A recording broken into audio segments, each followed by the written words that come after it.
నేను పబ్లిక్ అందరితోటి మాట్లాడి ఎంటకెంచి లోపలికి వస్తుంటే యువతల బంధుకు ఒక తమ్ముడు కనబడ్డాడు.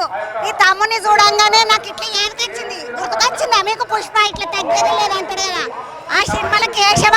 తమ్ముడు నమస్తే, బాగున్నావా? అక్క నమస్తే, మస్తు. ఎన్ని రోజులకు చూసిన నిన్ను, ఏమిరా కేశవ అన్నట్టుగా చేసినావు. నాకు పెళ్లి చేయాలన్న ఆలోచన లేదు కదా నీకు అంటాడు కదా.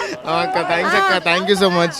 తమ్మి గంట పెద్ద సినిమా చేసినావు, గట్ల సందలకెంచి ఎందుకు వెళ్ళిపోతున్నావు తమ్మి? మంచిగా నిలబడే అన్న నడువుని నన్ను దర్శనం తీసుకుపోండి అరవా. ఇక అంటే మనకి ఇప్పుడు అంత ప్రోటోకాల్ తీసుకొని వచ్చేంత సిచ్యువేషన్ లేదక్క.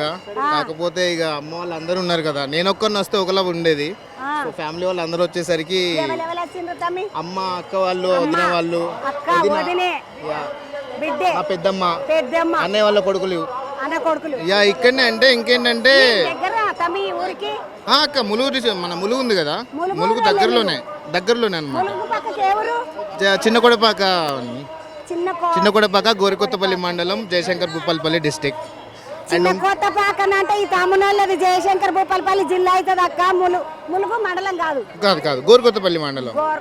ఇంకోటి ఏంటంటే ఇక్కడ పనిచేసే హుండీ వాలంటీర్స్ అందరూ మా వాళ్ళే అనమాట, మా అన్నయ్య వాళ్ళే. సో అందుకోసం అని చెప్పి అమ్మ వాళ్ళందరూ ఇక్కడే ఉంటున్నారు. పుష్పలో చూసిన తర్వాత మళ్ళీ ఏం చేస్తున్నావు? కొంచెం టైం పడుతుంది అక్క, వస్తున్నాయి. నేను రెండు మెయిన్ సినిమాలో 2 హీరోగా చేసిన, సో అవి వస్తాయి. అసలు పేరు జగదీష్ కదా? అసలు పేరు జగదీష్ ప్రతాప్. ఈ తమ్ముని పేరు జగదీష్ ప్రతాప్, అసలు పేరు పుష్ప సినిమాల కేశవ. కానీ తమ్మి ఏమన్నా చేసినావు తమ్మి, నాకైతే బంగారం లెక్క కనబడ్డావు. ఇప్పుడు మామూలుగా నటన చేసుడు వేరు, అందులోనే వాళ్ళ లెక్కనే అనిపించుడు వేరు. ఏడన్నా ట్రైనింగ్ తీసుకున్నావా? ఏం లేదక్క, ఇక చిన్నప్పటి నుంచి మనం మనసులో చూసుకుంటూ ఉండడే, ఇక అదే అలవాటు అయిపోయింది. అవును. అమ్మకి ఏం మొక్కదామంటే నచ్చినావు మరి? అంటే నేను చిన్నప్పటి నుంచి వస్తున్నా నేను అమ్మ వాళ్ళతో.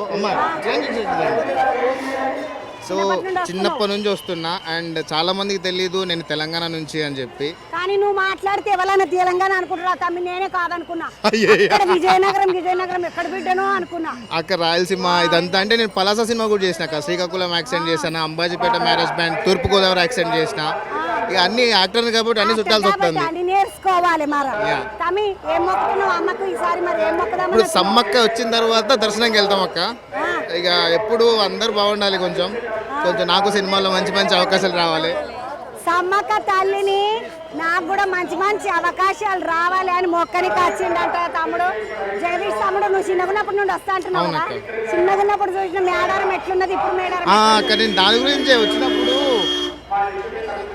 పోయినసారి వచ్చిన మేడారంకి ఇప్పటికీ అంటే ఈ స్తంభాలు కానీ ఇవి కానీ ఇప్పటికైనా మన గుడి అభివృద్ధి చెందాలి. అండ్ మన ఆసియాలోనే ఇంత పెద్ద జాతర, మహాజాతర, దీన్ని ఇంత గొప్పగా అభివృద్ధి చేస్తున్న సీతక్కకి అండ్ పొంగులేటి గారికి, వీళ్ళందరికీ, కొండసురేఖ గారికి, అందరికీ, రాజకీయ నాయకులందరికీ థ్యాంక్ యూ సో మచ్. ఈ శాఖకు మంత్రి అంటే గిరిజనాభివృద్ధి శాఖకు మంత్రి అడ్లూరు లక్ష్మణ్ అన్న కూడా కలిసిండు. నిన్న అందరూ వచ్చిండ్రు, అందరూ వచ్చి దర్శనాలు చేసుకొని పోతున్నారు. ఈరోజు సమ్మక్క అయిపోయిన తర్వాత నేను దర్శనం చేసుకుని వెళ్ళిపోతా దర్శనానికి. ఇవాళ సమ్మక్క ఈవినింగ్ రాగానే నైట్ దర్శనం చేసుకుంటా. రాత్రి దర్శనం చేసుకున్నాడు. ఎన్ని రోజులు ఉందామనుకుంటున్నాం? రేపు వెళ్ళిపోతాం అక్క, నాకు మళ్ళీ వేరే షూటింగ్ ఉంది, రేపు వెళ్ళిపోతాం. ఏమన్నా కోళ్ళు మేకలు ఏమన్నా తెచ్చుకున్నారా లేకపోతే కోళ్ళే అక్క? ఇప్పటి వరకు ఏమన్నా ఉన్నాయా? అంతే. నా మొక్కులు అన్ని సక్సెస్ అయితే మేకలు తీసుకొస్తాం. సక్సెస్ అయితే మేకలు తీసుకొని వస్తాడట. ఈ తమ్ముని పేరు జగదీష్, పుష్ప సినిమా ఫేమ్ అంటారు ఈ తమ్ముని. తమ్మి ఒకసారి ఇట్లా తగ్గేదిలే. నాకు ఇంకో కోరిక ఏంటంటే కొంచెం మంచి పేరు వస్తే కనుక మా సుక్కు సార్ని, మా బండి సార్ని వీలైతే నెక్స్ట్ జాతరకి తీసుకొచ్చేదానికి ట్రై చేస్తా. ఖచ్చితంగా అడుగుతాను, వీళ్ళని బట్టి తీసుకొస్తా. నా నుంచి కూడా మేడారంని ప్రమోట్ చేయాలనుకున్నా, ఈ సంవత్సరమే అనుకున్నాను, కాకపోతే కుదరలేదు. బట్ నెక్స్ట్ వచ్చే మహాజాతరకు మాత్రం నా నుంచి ఖచ్చితంగా ప్రమోట్ చేసి మా సినిమా ఇండస్ట్రీ నుంచి నా ఫ్రెండ్స్ని, నా తోటి నాటుల్ని తీసుకురావడానికి ఖచ్చితంగా ట్రై చేస్తా. అండ్ ఈ మేడారానికి నా వంతు కృషి ఖచ్చితంగా చేస్తా. మేడారానికి నా వంతు కృషి చేస్తా. మల్ల జాతరకు మా వాళ్ళందరినీ తీసుకొని వస్తా అని చెప్తున్నాడు తమ్ముడు. ఇది జగదీష్ తమ్ముతో ముచ్చట. అవతల బంది గోదాం పండి పబ్లిక్ అందరూ దర్శనాలకు నెత్తుల మీద మొక్కుల అప్పయ్యప్పనికే బంగారాన్ని ఎత్తుకొని వస్తున్నారంటే అటువైపు పోయి చూద్దాం పండి. పోయేస్తా తమ్మి శనార్థులు చల్లగా బతుకో, మస్తు సినిమాలు చేసి మన జిల్లాల పేరు.